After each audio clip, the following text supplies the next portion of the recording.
যে প্রিয়জনদের চিরদিনের জন্য হারিয়ে ফেলার ভয়ে দিন গুনছিলেন ফিলিস্তিনের বাসিন্দারা, আজ তাদের ফিরে পেয়ে খুশির ঢেউ বয়ে যায় তাদের মধ্যে। যুদ্ধবিরতি চুক্তি মেনে শনিবার ষষ্ঠ দফায় বন্দি বিনিময় করে হামাস ইসরায়েল। ৩ ইসরায়েলি জিম্মির বিনিময়ে ৩৬৯ ফিলিস্তিনি বন্দীকে মুক্তি দেয় নেতানিয়াহু প্রশাসন। ওফার কারাগার থেকে মুক্তি পাওয়া ফিলিস্তিনি বন্দীদের স্বাগত জানাতে শত শত মানুষের ভিড় জমে রাফা সীমান্তে। পরিবার ও বন্ধুবান্ধবকে ফিরে পেয়ে এক আনন্দঘন পরিস্থিতি সৃষ্টি হয় সেখানে। ইসরায়েলেও একই দৃশ্যে দেখা মেলে। এদিন দ্বিতীয় দফার যুদ্ধবিরতি শুরুর আগেই সব জিম্মির মুক্তি চেয়ে রাস্তায় নামেন তেল আবিবের বাসিন্দারা।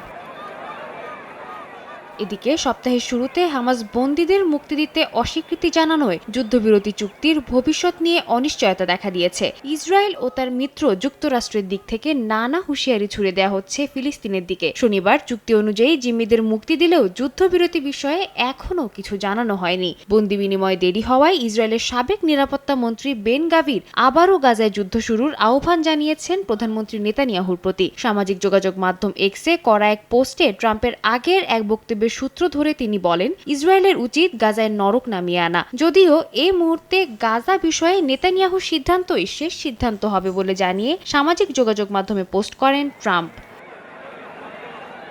এদিকে যুদ্ধবিরতি নিয়ে এই টানাপোড়েনের মাঝেই প্রথমবারের মতো ইসরায়েল সফরে গেছেন মার্কিন পররাষ্ট্রমন্ত্রী মার্কো রুবিও। তারই সফরে হামাসের কাছে জিম্মি বাকি বন্দীদের মুক্তি এবং যুদ্ধবিরতির দ্বিতীয় ধাপ বিষয়ে আলোচনা হবে বলে জানিয়েছে মার্কিন পররাষ্ট্র মন্ত্রণালয়। এছাড়াও সৌদি আরব এবং সংযুক্ত আরব আমিরাতেও সফর করবেন রুবিও। ট্রাম্পের গাজা দখলের পরিকল্পনাকে আরব দেশগুলোর স্বীকৃতি না দেয় যুক্তরাষ্ট্রের চেয়ে আরও ভালো পরিকল্পনা উপস্থাপনের জন্য দেশগুলোর দিকে চ্যালেঞ্জ ছুড়ে দেন রুবিও। সাদিয়া তাসনিম, সময় সংবাদ।